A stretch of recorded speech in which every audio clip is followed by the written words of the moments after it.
হয়, যোৱা 15 জুন তাৰিখৰ পৰা যি ধাৰাসাৰ বৰষুণ, এই ধাৰাসাৰৰ বৰষুণৰ ফলত যিটো পাগলীয়া বাৰণী পাৰি, এই বাৰণী পাৰিয়ে তামোলপুৰ জিলাৰ পশ্চিম পাৰ্কিজুলি, এই পশ্চিম পাৰ্কিজুলি গাঁৱৰ 16টাকৈ পৰিয়ালৰ একদম বিধ্বস্ত কৰি পেলাইছে। তেওঁলোকৰ ঘৰ বাৰী ভাঙি পেলাইছে।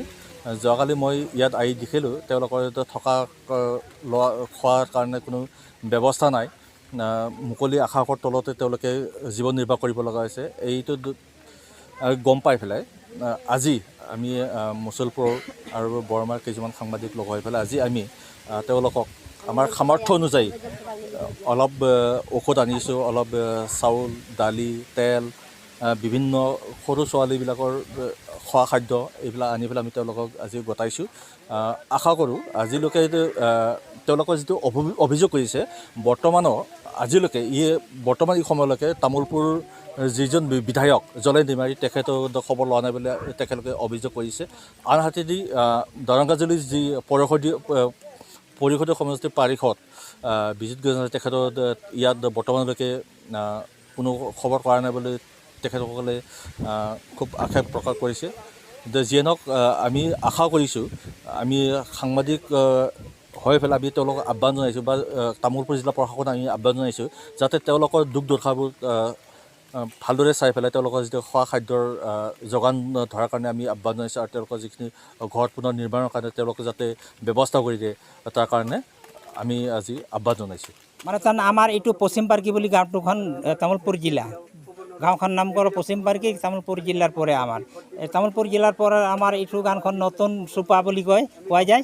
এইখানে এটা 16খান ঘৰটো আমাৰ ঘৰ দুৱাৰ নাই দেখা, আৰ বাকীখান 8খান ঘৰটো এতিয়া দেখা যাই আছে নমুনা, আৰু 16খান ঘৰটো এতিয়া বৰ্তমান এতিয়া দেখা যায় নাই, মাটিৰ তলত পৰি গ'ল মাটিৰ তলত। আৰু সেই সময়তে গৰু বাছুৰ যেন তেন উঠাইছোঁ, আৰু বাকী হাঁহ মুৰ্গী গাহৰি ছাগলীটো গোটাই ভাহি লৈ গ'ল, ধান চাউল অলপ চলপ যিখিনি আছিলোঁ এইটো গোটাই ভাহি লৈ গৈছে। আমি একোৱে ধৰিব পৰা নাই।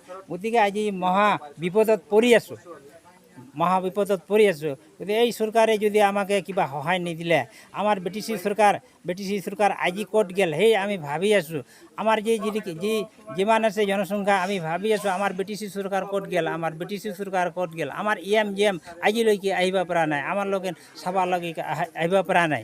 কিমান গৰু গ'ল, কিমান বাছুৰ গ'ল, কিমান মানুহে হত্যা হ'ল এইটো চাবলৈ কাৰণে কোনো অহা নাই। আমি ফোনেদি লিখি কৈ আছোঁ, ফোন দি কথা পাতি আছোঁ, হ'লে আমাৰ ইমান জনসংখ্যা আছে, ইমান জনসংখ্যা আমাৰ নদী ভাহি লৈ গৈছে, ইমান ধান চাউল নষ্ট হৈছে, ধ্বংস হৈছে। আৰু সেই চৰকাৰে আমি ভাবি আছোঁ যদি আমাৰ আজিকালি দিনতে যদি আহিলে সেই সময়তে যেনিবা ভোট সময়তে আমাৰ জনসংখ্যা যিমান লাগে ভোটৰ সময়তে আমি সুবিধা দিলোঁ হয়।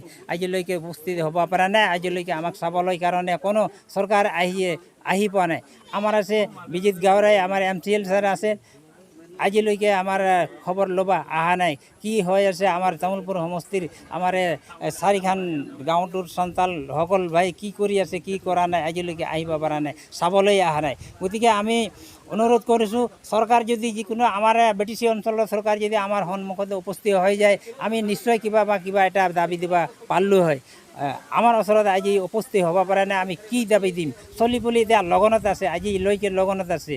ধৰকচোন সেইদিন 5 কেজি অলপ দিন 1 সপ্তাহ আগত 5 কেজি কৰি চাউল দিছে বা 2 পোৱা কৰি কিবা দালি দিছে, যথেষ্ট এইখিনি দিছে। আজিলৈকে এইখান চাউল দালি কিমান দিন খাই থাকিব পাৰিম? আজি 8 দিন ধৰি আজি এটা স্কুল ঘৰত আছোঁ, পঢ়ি আছোঁ। আজি কিছুমান গৰু বাছুৰ গাছৰ তলত বান্ধি আছোঁ, এইখান ভৰ্তি হয়খিনি আমি গাছৰ তলত কেইগিৰিমান গাছৰ তলত পৰি আছোঁ। আজি ত্ৰিপাল নাপোৱাৰ কাৰণে গাছৰ তলত এনে পৰি আছোঁ। আপোনালোকে দেখাব পাবি এতিয়ালৈকে নদীৰ কাষতে আমি গাছৰ তলত গৰু বান্ধি আছোঁ, মানুহ পৰি আছোঁ। আপোনালোকে চাব পাৰিলে আপোনালোকে নিউজত পঠাই দিবে, আজিয়ে চাব পাৰিবি। গতিকে আমি ভাবি আছোঁ কোনো চৰকাৰ যদি আজিলৈকে আমাৰ চাবলৈ নাহে, আমি লাষ্টত ভোট দিয়া সময়তে কেনেকৈ দিম? সেইকাৰণে ভোট